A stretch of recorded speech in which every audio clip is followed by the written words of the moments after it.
ಶಿರೂರು ವೇದವರ್ಧನ ಶ್ರೀಪಾದರ ಪ್ರಥಮ ಪರ್ಯಾಯ ಮಹೋತ್ಸವದ ಭವ್ಯ ಶೋಭಾಯಾತ್ರೆ ಭಾನುವಾರ ಬೆಳಗಿನ ಜಾವ ವಿಜೃಂಭಣೆಯಿಂದ ನಡೆದಿದ್ದು ಲಕ್ಷಾಂತರ ಮಂದಿ ಭಕ್ತರು ಸಾಕ್ಷಿಯಾಗಿದ್ದಾರೆ.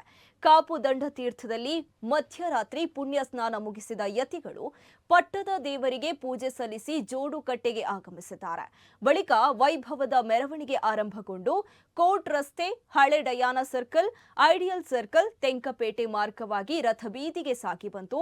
ಮೆರವಣಿಗೆಯಲ್ಲಿ ಸಾಗಿದ ಜನಪದ ಕಲಾ ಪ್ರಕಾರಗಳು, ಸ್ತಬ್ಧ ಚಿತ್ರಗಳು, ಚೆಂಡೆಯ ನಾದ ಮೆರವಣಿಗೆಯ ಅಂದ ಹೆಚ್ಚಿಸಿದವು. ಚೆಂಡೆ ಬಳಗ, ಕುಣಿತ ಭಜನೆ, ಗೊರವರ ಕುಣಿತ, ಕೊಂಬು ಕಹಳೆ, ಪುಟಾಣಿಗಳಿಂದ ಮರಕಾಲು ಕುಣಿತ, ಕಂಗೀಲು ನೃತ್ಯ, ನಾಸಿಕ್ ಬ್ಯಾಂಡ್, ಗೊಂಬೆ ನೃತ್ಯ ಸಹಿತ ವಿವಿಧ ತಂಡಗಳು ಭಾಗಿಯಾಗಿದ್ವು. 10 ಟ್ಯಾಬ್ಲೋ ಕಲಾ ತಂಡಗಳ ಜೊತೆಯಲ್ಲಿ ಶಿರೂರು ಮಠಾಧೀಶರಾದ ಶ್ರೀ ವೇದವರ್ಧನ ತೀರ್ಥ ಶ್ರೀಪಾದರು ಸೇರಿದಂತೆ ಅಷ್ಟಮಠಗಳ ಯತಿಗಳು ವಾಹನದಲ್ಲಿರಿಸಿದ ಪಲ್ಲಕ್ಕಿಯಲ್ಲಿ ಕುಳಿತು ಸಾಗಿದ್ರು. ಕೆಲ ವರ್ಷಗಳ ಹಿಂದೆ ಲಿಂಗೈಕ್ಯರಾದ ಶಿರೂರು ಮಠದ ಹಿರಿಯ ಸ್ವಾಮೀಜಿ ಲಕ್ಷ್ಮೀವರ ತೀರ್ಥರ ಮೂರ್ತಿ ತೆರೆದ ವಾಹನದಲ್ಲಿ ಸಾಗಿ ಬಂದಿರುವುದು ವಿಶೇಷವಾಗಿತ್ತು.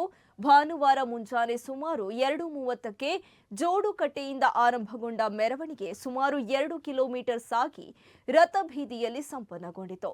ಉಡುಪಿ ಸಹಿತ ನಾಡಿನ ಮೂಲೆ ಮೂಲೆಯ ಭಕ್ತರು ಪರ್ಯಾಯದ ಅದ್ಧೂರಿತನ ಮತ್ತು ವೈಭವಕ್ಕೆ ಸಾಕ್ಷಿಯಾದರು. ಮುಂಜಾನೆ ಪರ್ಯಾಯದ ಮೆರವಣಿಗೆಗಾಗಿ ರಸ್ತೆಯ ಇಕ್ಕೆಲಗಳಲ್ಲಿ, ಬೃಹತ್ ಕಟ್ಟಡಗಳ ಮಾಳಿಗೆಗಳಲ್ಲಿ, ಕಾಂಪೌಂಡ್ ಗೋಡೆಗಳ ಮೇಲೆ ಕುಳಿತುಕೊಂಡು ಜನರು ಮೆರವಣಿಗೆಯ ಸೊಬಗನ್ನ ಕಣ್ತುಂಬಿಕೊಂಡ್ರು.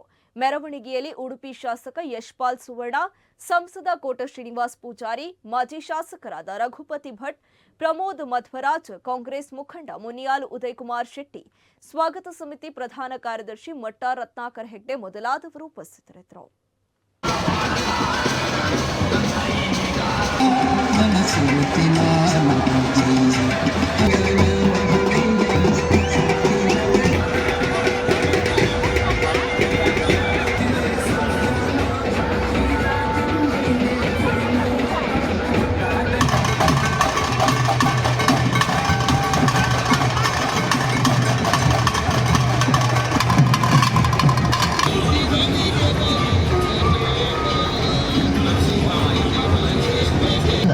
ಭಾವುಕರನ್ನಾಗಿಸುತ್ತದೆ.